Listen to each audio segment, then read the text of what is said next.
Kijo and I are excited. The NHL season is underway and life is good. So please sit back, relax, while we bring you Between the Dots Episode 3, where we have a very special guest on the show today. Plus, Leafs are taking on the Sens in Toronto on Saturday night. Kijo and I make our first of many friendly wagers. We got a good show ahead. How you feeling, Kijo? I'm feeling great. Episode 3, ready to go. Let's do this. All right, let's go.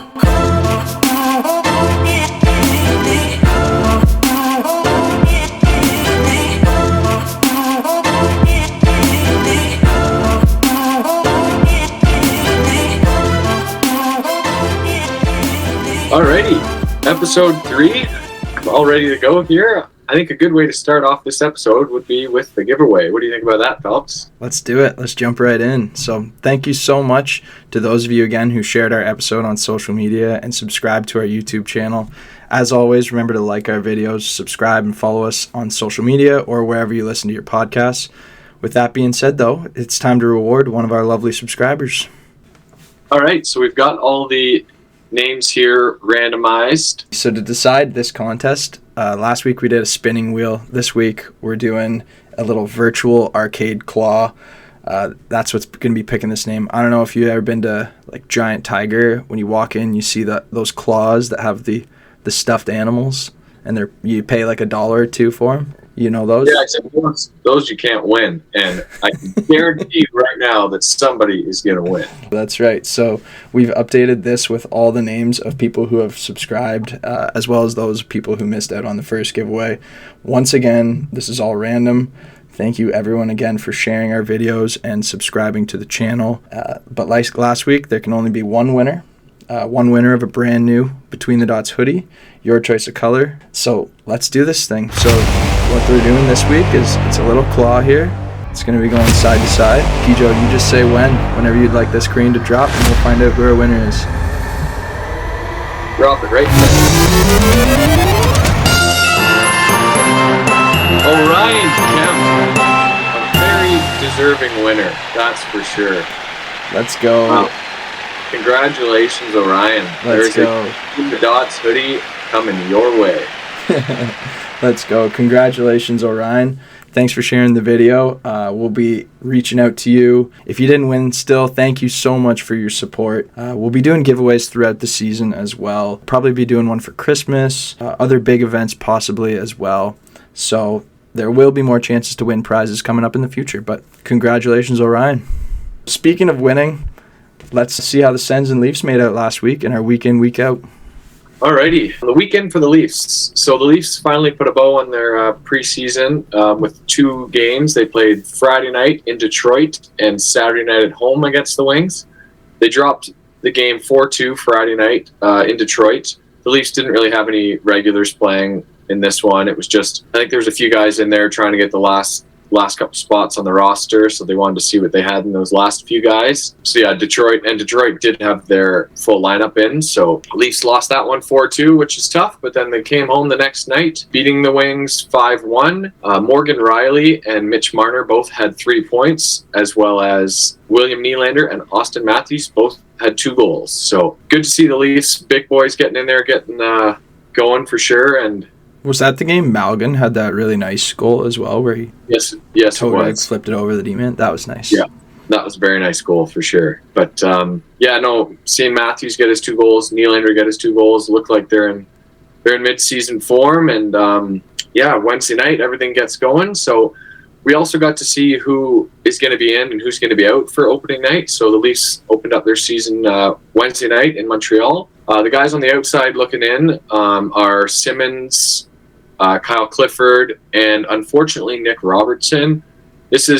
Nick Robertson had a great preseason. This is strictly due to cap reasons, which is tough for a guy like that. I mean, you play as hard as you can and you do what you can in the preseason, and you don't make the roster, but he'll be in there soon enough. And then the guys that are in the lineup are Dennis Mulligan, like Felix just mentioned, he's going to make the opening night roster. They didn't want to clear waivers, didn't want him to clear waivers there, so he's going to be in. And Johnny T is going to be in the lineup. They were a little worried that he'd miss a significant amount of time, but it looks like he healed up quicker than they thought he would. So he will be in opening night in Montreal. Robertson will get that call up too. I think once as soon as there's an injury, he's probably going to be first guy called up. So he'll get his chance this year. It's just surprising not to see him with the team right off the bat because of how good of a preseason he had with them. Yeah, exactly. You feel for a guy like that, but he'll get his chance. Mm-hmm. Exactly. For the Sens last week, we had 2 games.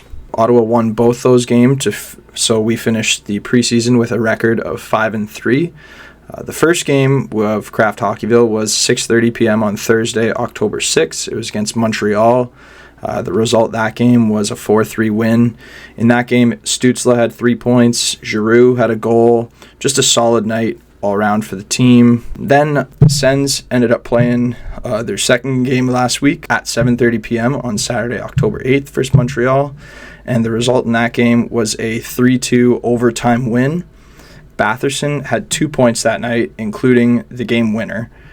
This guy, Batherson, is so quietly good for us, and before he got hurt last year, he was leading our team in points. He was going to be an all-star, and he's just so underrated. I know that it was just preseason, but you can already see what he's going to be doing this year, and it shows who he is, and I'm just excited for him to show it off again this year. Overall, with those 2 games, we won them both. It was a good week for the Sens. Nobody got hurt.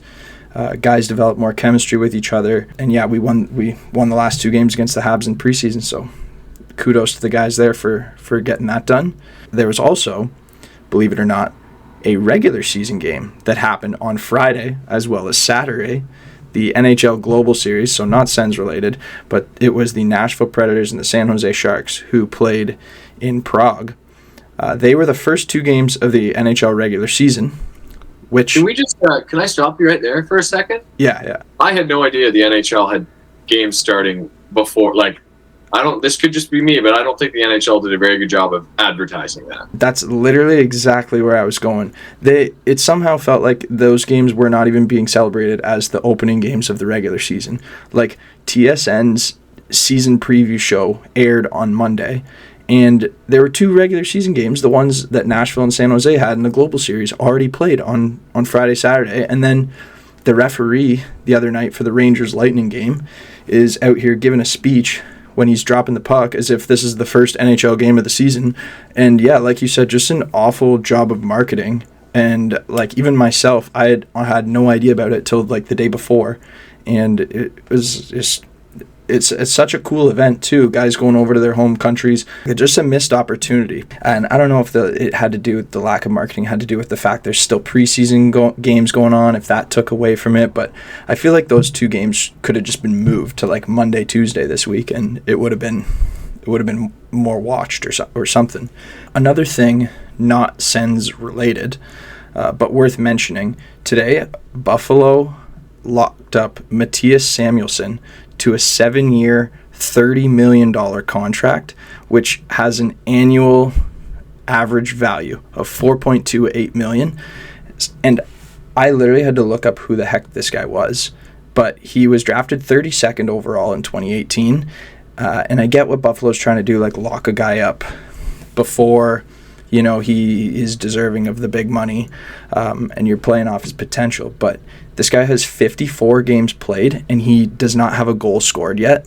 The contract is just insane. That, I get what they're trying to do, but considering the Leafs, from the Leafs' perspective, they just signed Sandin, who was a first-round pick, and to a 2-year deal at $1.4 million, almost identical numbers as this guy did last year, and it's just blew my mind when I saw that contract. So I just thought that was worth mentioning, and it kind of reminded me of when the Sens signed Colin White too, for after only playing 90 games, when they signed him to a 6-year, $28 million contract in 2019. So kind of shades of that a little bit, but I get it, right? You're trying to get him under contract at a cap-friendly deal before he hits that kind of next step in his game, but still just a shocking contract today for me. Those contracts are like, they're going to be good to look at like a few years down the road, because it's the player betting on himself and I guess the organization saying this guy's going to be good as well. Like, I don't know if it's just the organization thinking like,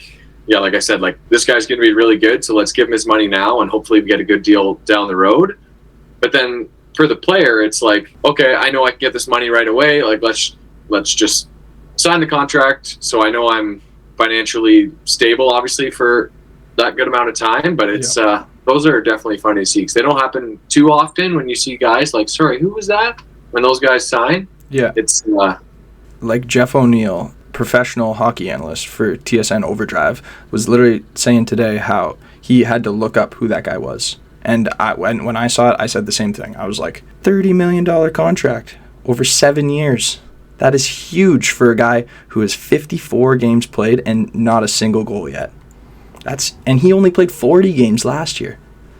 Like this, I could not believe I couldn't believe it. But we'll see. Hey, like you said, banking on the players' potential long term, and hoping that when the cap is increasing over the years, that the contract you just signed gives you back some return. Yeah, I'd like to get a Buffalo fan on to ask them about it, but too bad there aren't any. So. Alrighty, week out for the Leafs. Not a lot here, really, because it's just the preseason's over, and we're just looking ahead to the regular season, which starts Wednesday night. The Leafs are in Montreal for the Canadiens home opener. And we get to see Nick Suzuki wearing the C for the first time with the Habs in a regular season game. And then the Leafs play back-to-back nights, actually. They're home for their home opener the following night against the Caps. That'll be Ilya Samsonov against his former team, so it'll be interesting to see how he does there. Saturday night, the Leafs are home to the Sens. So that last one, easy 2 points for the Leafs, so let's focus on the first two. And I think the Leafs, in my opinion, should win all three of these games, get the season started on the right foot, but you got to at least take two of these first three. Yeah, you're going to be in tough on that Saturday night game. That's for sure. Hope the Sens can come out, get 2 points that night as well. You know they're going to be hungry for it. So, fun fact, the Senators actually have the second youngest roster in the league. Ottawa's still such a young team is the point that I'm trying to make there, is that they're still getting better and better, and we'll see if they can take that next step this year. Week out for the Sens. Basically, they got 3 games this week as well, like the Leafs. Their first one coming 7 p.m. on Thursday night, October the 13th versus Buffalo. That's a road game in Buffalo. Second game is going to be 7 p.m. on Saturday, October 15th. That's the one against Toronto. That's going to be a big one. Battle of Ontario. So we'll see that rivalry get a little more intense this year, I think. That's going to be in Toronto as well. And then the last game of the week for the Sens, the third and final one, is 7 p.m. on Tuesday, October 18th versus Boston. And that's the Sens home opener as well that night.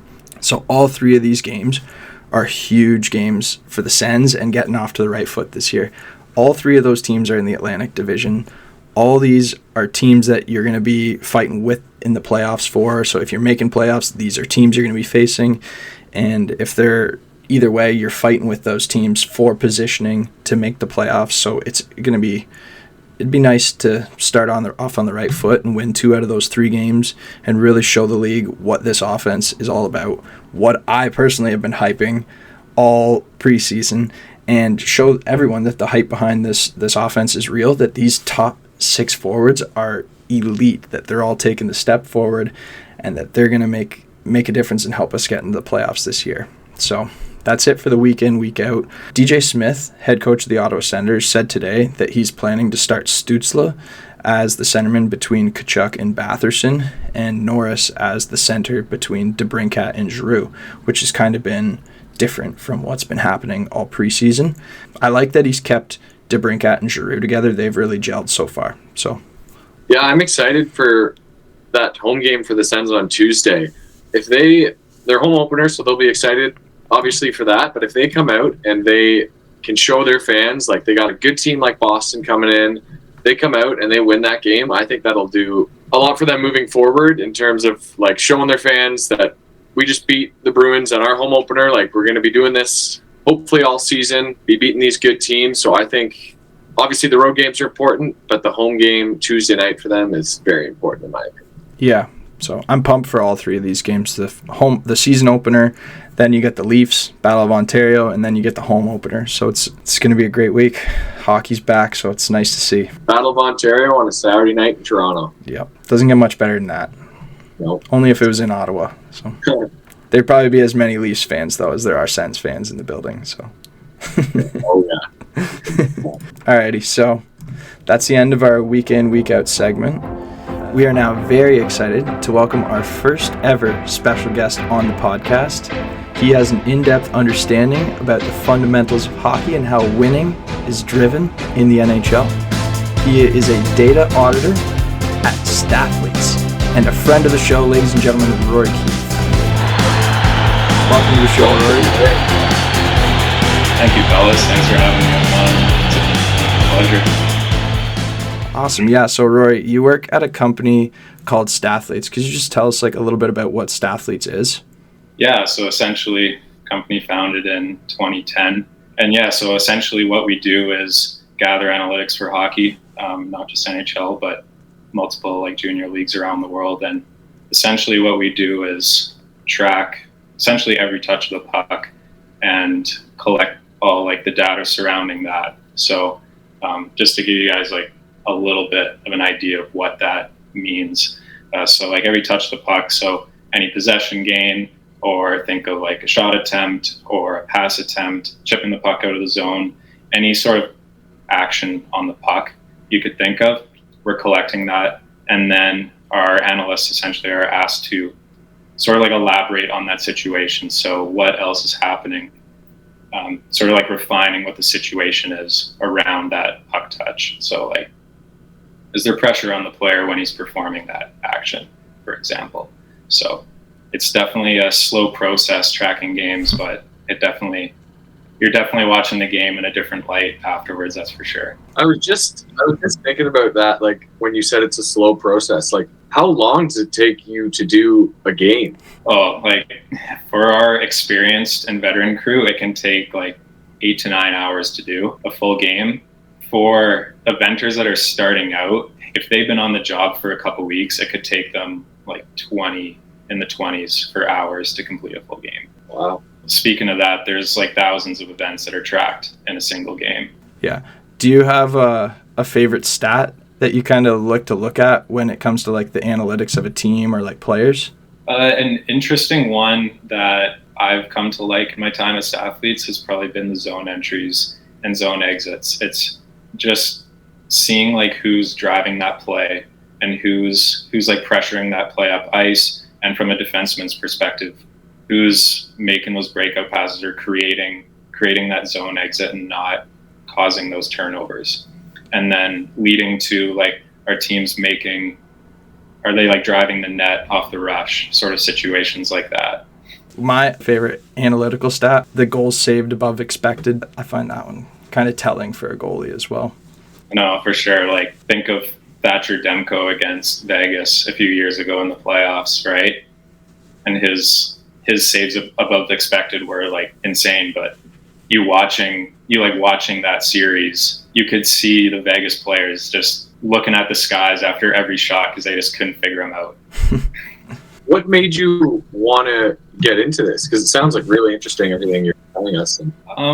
I don't think that this was something that I had my sights set on when I went to school. For example, it's just something that luckily was founded in the St. Catharines area, and going to Brock, already being in St. Catharines, it just seemed like a great opportunity. I remember one of the staff or one of the employees just came and made a presentation at Brock, and I saw it in my second year, and then just applied after that. Thought it would be a great part-time position through school, and then it just kind of evolved into something more after graduation. And I mean, growing up playing hockey your whole life and then just being able to work around the sport is kind of it's an awesome experience to be around the game every day. So a young company too, and being able to grow with it, I kind of started to see that opportunity as well upon graduation. So I just thought it was a great spot to stick around. Nice. So speaking of growing up, Rory, I know this is a Sens and Leafs focused show, but we do know that you are a Red Wings fan, and we want to know what you think of the Red Wings this season. Yeah, I guess that might sting the ears of particularly the Leafs fans, eh? So what do I think of the Wings this season? I'm definitely excited to watch this team again. The last few years, it's been more of a rebuild and draft focus for the squad. So now it's like, okay, let's try and see like a winning culture develop here now, right? And let them see what that feels like at an NHL level, and even guys like Larkin, who got one playoff round in his rookie year, and he's gone through this full rebuild, and you know that he's committed to that team. So giving him a taste of that as well it's exciting to be able to watch that from a Wings fan perspective for sure. What do you think a successful year is for the Wings? At the end of the year, this is how your year finished. What's success to you this year? I won't put it in terms of like numbers for wins and losses, but a lot closer games, I'd say, like 1-goal games, them being in competitive games, and even being in meaningful games come end of February and March, and then even hopefully into April would be, I think, a big step. There's games last year where like Arizona put up 9 goals, and then a game against Toronto even. I'm sure you remember there was like that, what was it, a 9-7 game? Like, just keep those games a little more contained. Don't let them get out of hand. Let's not see as many 4-goal blowout games. Just keep them close in game and in deeper into the season. I think Billy Husso will help out big time in that department. That's for sure. I hope so. Goalies, I think, take a little bit longer to get accustomed to the flow of the team. Like, just getting comfortable with that team in front of them, as well as the system that team plays. And I guess that's something that all 3 of our teams have in common here too, right? All new goalies coming in.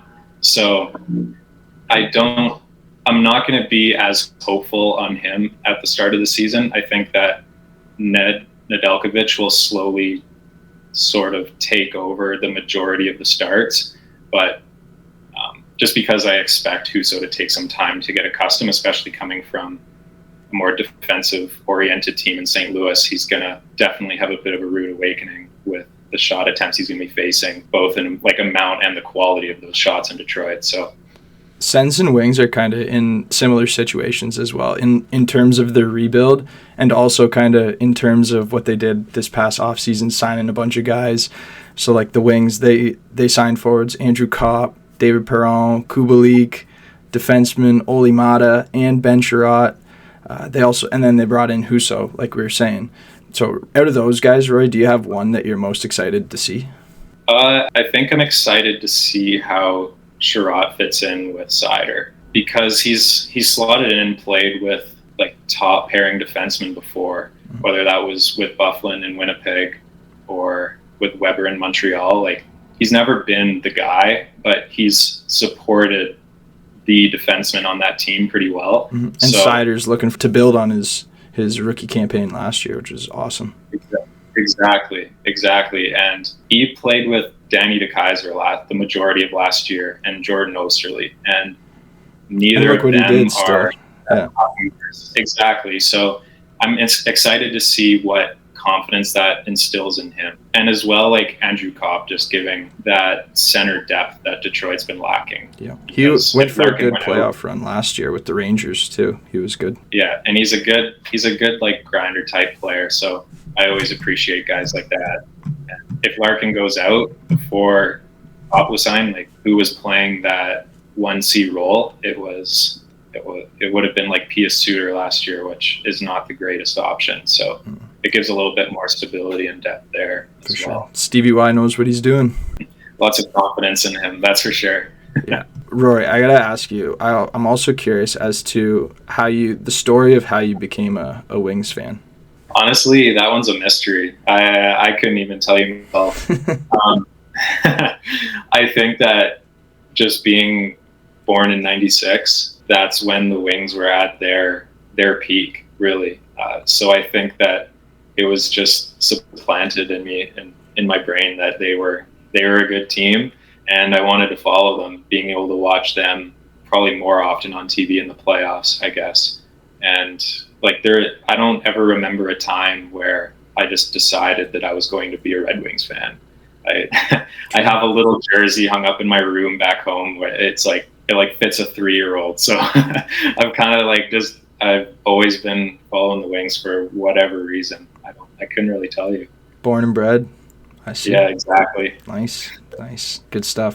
Sticking on the topic of Sens and Wings, who do you think finishes the season with more points this year, the Sens or the Wings? I knew that question was coming.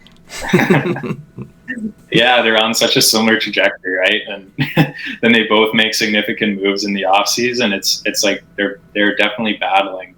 That's so close. That's a tough one. I think the addition of DeBrincat, just adding a more elite forward and like more of an elite move than what Detroit did, I guess I'll give them a slight edge there. But it could really go either way. Like how competitive that Atlantic division is. There's not many points up for grabs, right? And both teams need to make up a lot of points in order to push for the playoffs. Yeah, it's gonna be close, but I like the young players that the Sens have for sure. It's your fan base has a lot of exciting years ahead, that's for sure. Yeah, I'm excited to see what this top 6 can do. What if they can take us to the playoffs. So we'll see. I was looking at the second line with what is projected right now with Giroux, Norris, and DeBrincat. I think that they really complement each other well. I think that they're probably trying to replicate Kane as best as they could, so it makes sense to throw Giroux on that other wing, right? Keep DeBrincat maybe a little more familiar. Yep, keep them with the experienced guys too. I like that honest answer, Rory, because if you ask Falco the same question, even if the Wings signed McDavid, he would still say the Sens have a better chance. So I know we would.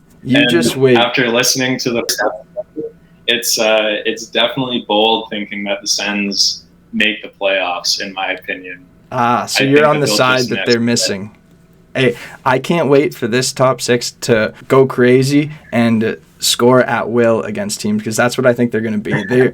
They are going to show themselves as a legitimate top 5 offense in the league, and that is what will put them into the playoffs. Their defense still has a lot of question marks. I think that it's that forward group that's going to really put themselves in the playoffs there. We'll see. And they've been clicking all preseason, and I can't wait to see them just go crazy in the regular season. I think that Sanderson's he's gonna like catch some people off guard. I just think that I don't know where the Sens finished like points wise last year, but like you said, gap between and you're saying that gap, like you said, that division is so tough for points to come by. The gap between making the playoffs and missing the playoffs this year is going to be so small. All those teams are in the mix. I agree. So many points to make up, and that maybe it'd be different if they were in the Metro. Maybe I think then they're a little more well suited based on the games that they'll be playing to squeeze into that second wild card. Yeah. But just playing Tampa, Florida, Toronto, and Boston more frequently, it's going to be difficult. Tough. And Buffalo's not a pushover either this year. As long as it comes down to the wire, I think that would be a good year. We've talked about this quite a bit on the first 2 episodes, so I'm going to ask you, Rory, what's your opinion on the Leafs goaltending? Because everyone's got their opinion, so I want to hear yours. Yeah, it's a bit of like beating a dead horse. It's been the topic of discussion all off season. I think that like Murray had his great 2 playoff runs, but I've always thought that he's been just the playoffs itself, just overinflating what he can do. He's had one good regular season in his career, maybe two if I remember correctly. So honestly, I don't have much faith in him, but I think Samsonov could be a really sneaky pickup, and I think that he could emerge to be take the majority of those starts, and they're going to make the playoffs. It's a no-brainer. But maybe they'll be able to settle in. Maybe Murray finds something that maybe finds that playoff drive that he had. But I think Samsonov could be the guy. He's still a young goaltender, and he played well with the Caps last year, so I don't see why the majority of the focus is on Matt Murray right now. I think this is going to be, you're going to need 3 goalies this year for the Leafs because Murray is not playing he's getting hurt at some point this year, where another goalie like Shalgren's going to have to come in. I guess you have firsthand experience with that. As a Sens fan, I feel like PTSD with Matt Murray and him. Every week there was another injury, so he'd come back, he'd play like 6 great games, finally team's getting going, boom, another injury with him. And honestly, that was the MO kind of last year for the Sens. The whole year it was like, we finally get going, boom, Batherson ankle injury. We finally get going, somebody's got COVID and they're out for a week or something. So it's injuries always will derail a season. But no, for sure. Were either of you too surprised with any of the like finalized rosters? You can go first, Felix. With me, no real surprises other than the fact that Norris and Stützle switched centerman spots. They've kind of been playing all preseason with Stützle between DeBrincat and Giroux. And now that kind of switched, that was the only real thing that caught me off guard. But other than that, no real surprises. A surprise out of camp kind of is how well Tyler Mott's been playing. I'm excited to see like the energy that he's going to bring to the third line this year. And yeah, we'll see what that offense can do come regular season time. A surprise for me, for the Leafs, would probably just be, I know it's totally related to the cap, and that's literally the only reason why it happened, but for a guy like Nick Robertson to have the preseason that he did, he's been trying for years, giving it his all to try to make the roster, and I'm sure he'll be up in no time, but like opening night tonight, and he's not playing because that's a shocker. Because Malgin would have to go through waivers, and they think he would get claimed. So, like, I get it, but it must just be tough for a guy like Robertson to know you did everything you can, and you still didn't get in the opening night roster. Yeah, he put up led the preseason in scoring. I'm pretty sure. I mean, what more can you do as a player trying to make a team? Yeah, exactly. It almost seems like it's inevitable at that point, right? Like, if they're not picking the team for the best players, and like if you're the best player, then you're on that team. Sort of conclusion, right? Yeah, it's tough for, like, I wonder what people think of the NHL, like, with situations like this as well. Like, yeah, this guy's good, he should be here, but because of the salary cap, he just can't be. So I know the Leafs put themselves in that situation, but it's tough. Like, it's tough. A tough look on the NHL, in my opinion, when stuff like that happens. But rules are the rules, I guess. Rules are rules. You want to ask the last question here, Kijo? I do not have a question, Felix, so thanks for Well, I'm asking a question then. Rory, are the Leafs winning a playoff round this year? Oh, I think that the first round is going to be the most like difficult round for them at this point, based on like that they're playing Tampa or Florida at this point, and also the mental factor, the mental wall that they've just put up for themselves. Are you talking about all the collapses they've had in Game 7? Yeah, and just the difficulty, like mentally, of getting through that Game 7. It's going to fall at some point. I see it so similarly to the Ovechkin situation and playing Crosby and the Pens. Like, eventually, they're going to break through that wall. I don't know if it's this year, but I also wouldn't be surprised if it's this year.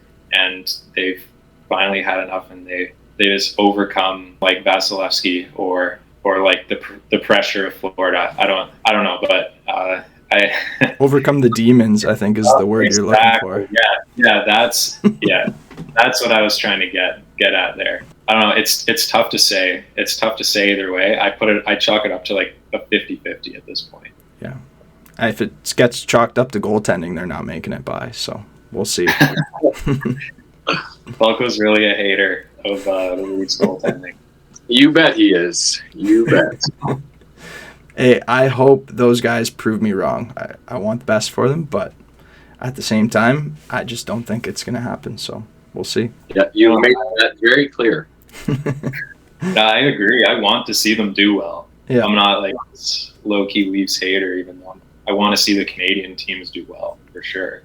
So be nice to get a cut back in Canada finally. That's for sure. Yeah, exactly. Yeah, no doubt. Well, Rory, just want to say thank you for coming on the show. It's been a blast. Yeah, this is awesome. Yeah, anytime, guys. I'd be happy to join you. Yeah, we couldn't have asked for a a better first guest. So we will hopefully have that soon. Yeah, awesome.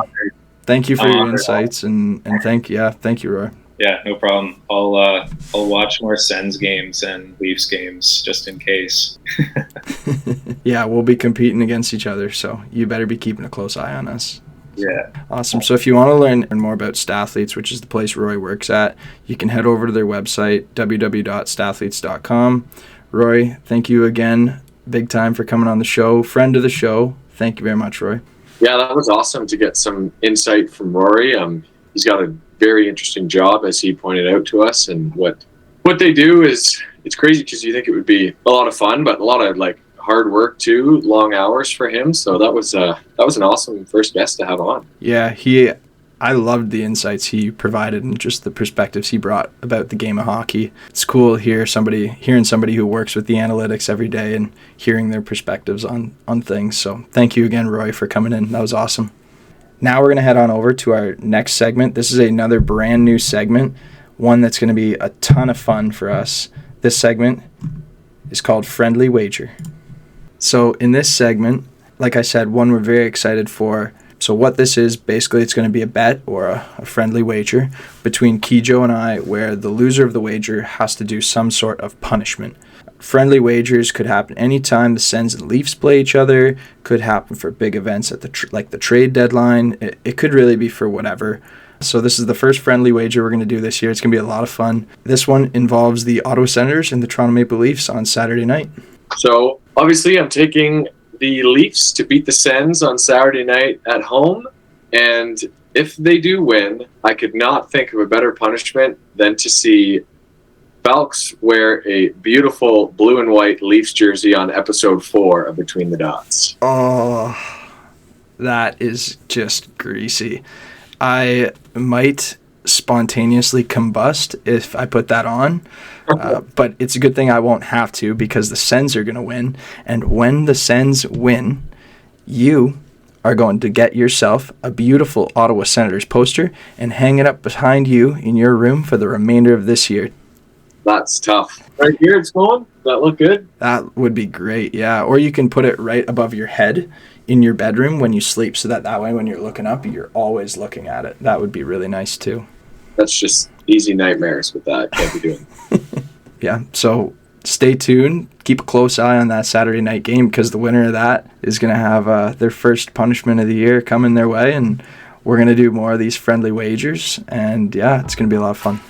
All right, so that's a wrap for week 3 of Between the Dots. Special thanks to Rory for coming on. That was great insight, like we mentioned. It was awesome to have a guest on. We're looking forward to doing more of those for sure. And congratulations to Orion Kemp for the winner of the hoodie. We'll be shipping that out to you ASAP. And this time next week, we will be breaking down regular season games. So that'll be a lot better than preseason. Oh yeah, hope you guys enjoyed our giveaways. Hope you enjoyed our week in, week out. And hope you enjoyed hearing Roy talk about his perspectives on things on the NHL. Let's hope the Sens get a dub this week, so I don't have that punishment to do next week during next week's episode. Thanks again for subscribing and sharing our videos. And if you ever have an interest and you want to be on the show, send us a message too. Let us know. We always want to talk to you guys. We always want to hear from you. So thanks again for watching. Go Leafs, go.